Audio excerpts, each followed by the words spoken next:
All right, we will begin Unit 8, Lesson 2. The formulas for Unit 8, Lesson 2 are the same formulas that we were using before. Today we're going to talk about graphing quadratic equations.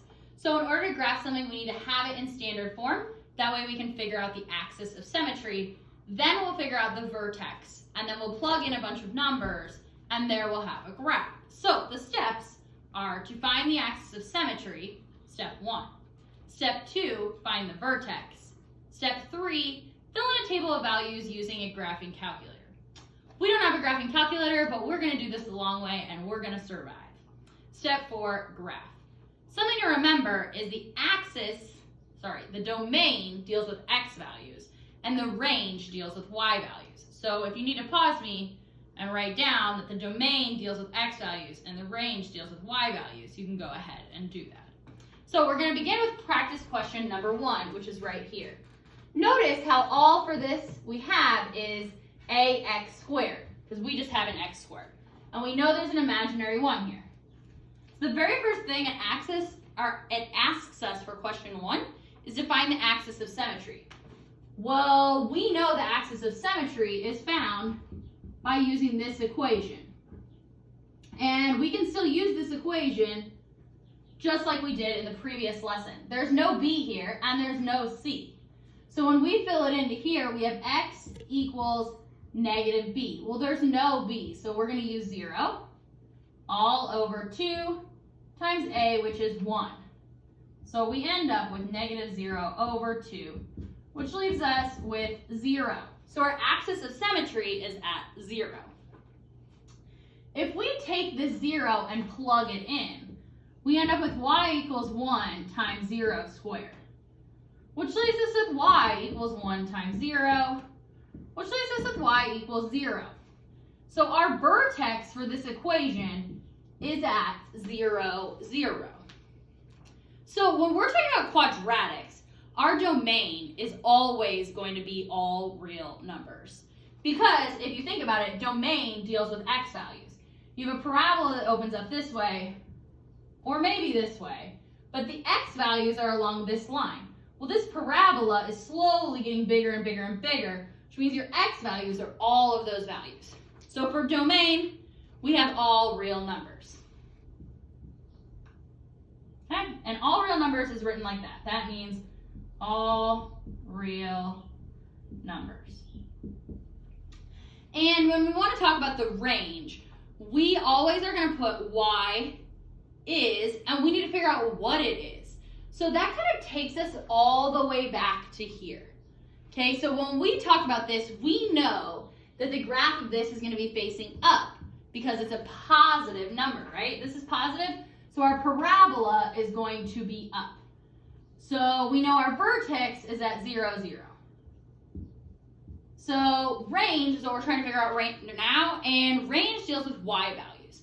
So we need to figure out if our range is going to be less than or greater than. So our y values, looking like this, y is going up. So we know our y value is going to be greater than or equal to what we got for our y. So that is our range. So if we're going down a row to figure all this out, very first one, axis of symmetry, is x equals 0. So we solve for that. Our vertex is at 0, 0. We know our domain is all real numbers. And our range is all y values that are greater than 0. Now comes the table. So if we had graphing calculators at home, you could just go ahead and stick this in the graphing calculator and figure out what all of the table is. But we don't have a graphing calculator. So we're going to fill in this chart. And how do we know what values to write in? Well, there's going to be 5 blanks on your chart, just like this. Okay? The middle one is going to be what your axis of symmetry is, which at this point is 0, right? And when we plug 0 in for our x value, our y value gave us 0. So we need to figure out 2 numbers that are above this and 2 numbers that are below this. So we have 1 and 2, negative 1 and negative 2. All you have to do is take this 2 and plug it into your original equation, and you'll figure out y. So we have 1 times 2 squared, which leaves us with 4. I'll do another one, plugging this in. 1 squared is still 1, just like that. And you keep going all the way down. I'm not going to take the time to fill in your entire graph on all of these, but if you were, you would be left with this. And I'm not going to graph all of these because I don't have graph paper, but if I was to graph this, it would look like this. You need to graph it because you have graph paper on all of yours.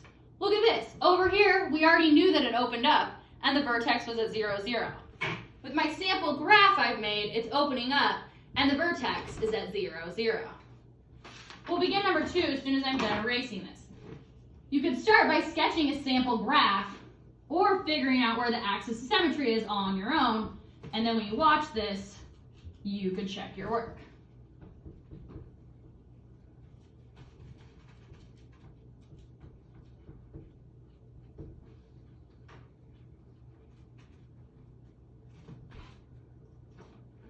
So when we look at question number 2, we have a much more complete problem.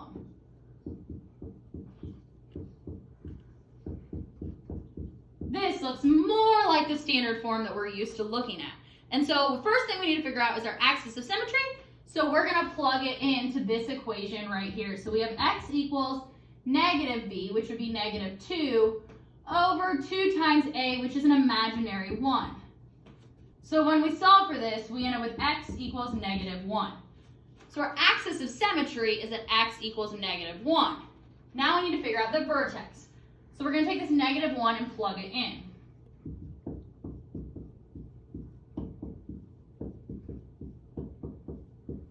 So when we plug it in, we end up with a negative 2 here. And you end up with y equals 4. Now we need to write this in the format of a vertex. So we have negative 1, 4. Okay? We're dealing with quadratics, so we know that our domain, since this one's going to open up, our domain is going to be all real numbers for x, because it's going this way, which hits all of the x values. So your domain is all real numbers, and we need to figure out our range. Well, this takes me all the way back to here, because we know our a value is positive, so we know it's going to open up. Okay, we have our axis of symmetry right here, and our vertex is at negative 1, 4. Well, we know that all of our y values are getting larger. They're larger than what our initial y value is, which is 4. So they're all y's are going to be greater than or equal to 4. And then from there, we can go ahead and fill in the table. How do we know what values are going to go on the table? Well, there's 5 slots on the table. And our initial slot is always going to be our axis of symmetry. And we already actually plugged that in for y, because our axis of symmetry is here. We found y to be right here, right?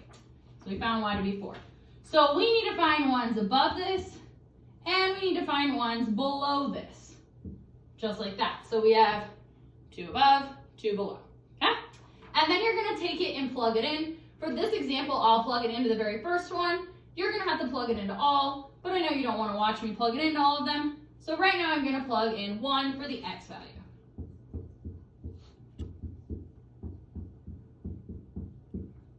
One squared is 1. 1 times 1 is 1. 1 plus 2 plus 5 gives me 8.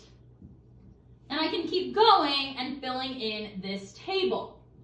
But I'm not going to do it on camera because I will bore you. So instead, I have pre-filled it in.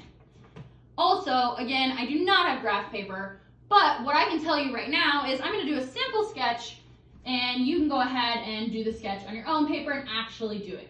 So I know my first point is going to be at negative 1, 4. Negative 1, 4 would be about right here. Okay? And I know it's going to be opening up because that value is positive. And I know that my axis of symmetry is at negative 1. So you're going to plug all these in and graph it. I've done a little air graph for you since I don't have scratch paper. Question 3, you can go ahead and begin on that, and that will be our last question for this part, and then we're going to move on to the next part.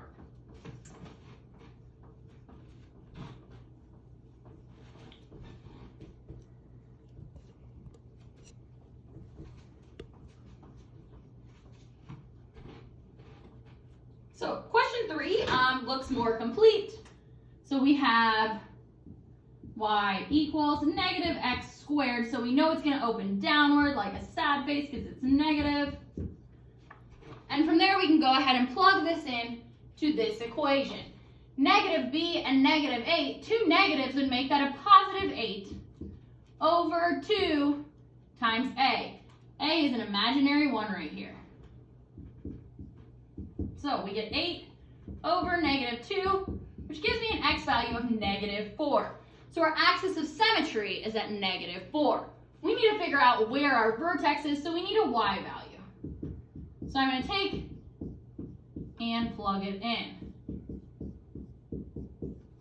And when I take this and I plug this in, we have 4 times 4, which is 16 times 1, so positive 16. 8 times 4, oh, let's use a calculator because we may have forgotten how to do that. 8 times 4. We for sure got it right. We know it's going to be a positive 32 minus 17. So let's go ahead and do that. We have 16 plus, oh, we made an error. When we did this, we have negative 4 times negative 4, which gives me a positive 16. But we're multiplying it by a negative 1. So we have negative 16 plus 32 minus 17. So we are left with a y value of negative 1. We need to write this like it's a vertex. So we have negative 4, negative 1. Okay? And then next, we need to look at the domain. Well, we know that this is opening down, and down is going to cover all of the x values. So we know our domain is all real numbers. When we want to talk about the range, that deals with the y value. So I'm going to kind of skip ahead here and graph for you, just to kind of show you a more clear picture of what is going on. So our vertex is at negative 1, negative 4. So somewhere around here, I have my axis of symmetry, and this is negative, so this is going to open down. So we need to figure out what this y value is. Well, we know that it's at, wait a minute, we did this wrong, didn't we? Yes, we did. Because our x value is negative 4, not that. Hang on. Okay, pause. So we're at negative 4. 1, 2, 3, 4, and we're going down 1. That looks better. So here we go, and it's still facing downward. What we know is that our y value is at negative 1. That's as large of a y value as we're going to get because we're going down. So we know that all of our y values are going to be less than or equal to negative 1 because it's going down, okay? Now we can fill in our table. So how do we know what to plug into the table? Well, our middle one is always going to be what we got for the vertex. So negative 4, negative 1. Then we got to go 2 below and 2 above. So we're left with that. We need to plug it in. I'm not going to plug it in for you because I've done that for you on the last 2 equations. But when you do plug it in, you end up with these values, and you need to graph it, and your graph should look somewhat like this.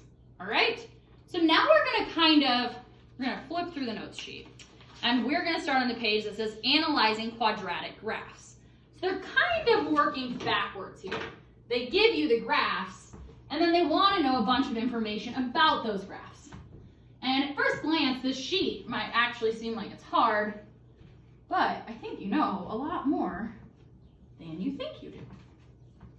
So, question number 1. What is the axis of symmetry for graph A?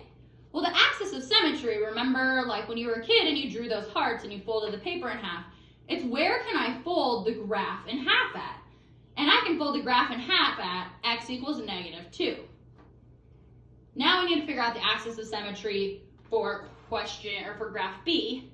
And that one I can fold in half at x equals 3. So the axis of symmetry, just like over here, is always going to be where the x value is that you could fold it. What is the vertex of graph A? Well, the vertex, so graph A looks kind of like this, a very bad graph, but the vertex is right here. And for graph A, it's at -2, -5. For graph B, it's at 3, 4. But going backwards, for graph A, is the vertex the minimum or the maximum? I think it's the minimum because it's the lowest point. If we go ahead and we look at graph B has one that looks kind of like this. So we know that this is the maximum because it's the highest point. So for graph 3, we have a minimum. For question 3, we have a minimum. Question 4, we have a maximum. We need to figure out what the domain and range is of graph A. Well, the domain is going to always be all real numbers. And the range for this one, we're going to look at our y value. Our y value is -5. So we're right here. If our y value is at -5, we know that y values are all getting bigger, so they're going to be greater than or equal to -5. Now we're going to look at question 6. Question 6 wants you to identify the domain and range of graph B. Well, the domain is going to be all real numbers, because it's always going to be when you have a quadratic equation. Cameraman, can you wake up a little bit, please? All right, the range is going to be dealing with your y values. So when we look at this, we know that our vertex is at 3, 4. 4 is our y value. We know that that 4 is as big as it's getting. All the other y values are going to be smaller. So we have y is less than or equal to 4 for our range. Question 7. I'm going to tell you how to do it. I want you to pause it, do it, and then see if you got it right. So question 7, it wants you to identify the equation for graph A. How could we do that? Well, you know the axis of symmetry for graph A is that x equals -2. You have 4 equations there. You can plug it in and figure out what the axis of symmetry for each one is. And then the answer is the one that gives you -2, which in this case, pause. The axis of symmetry for question B is -2, so that's your answer. Same thing for question 8. We know the axis of symmetry is that x equals 3. You can take those 4 equations and figure out which one gives you x equals 3. Pause. Now that you've done it, you find that letter D gives you x equals 3. That's all for today. Thank you.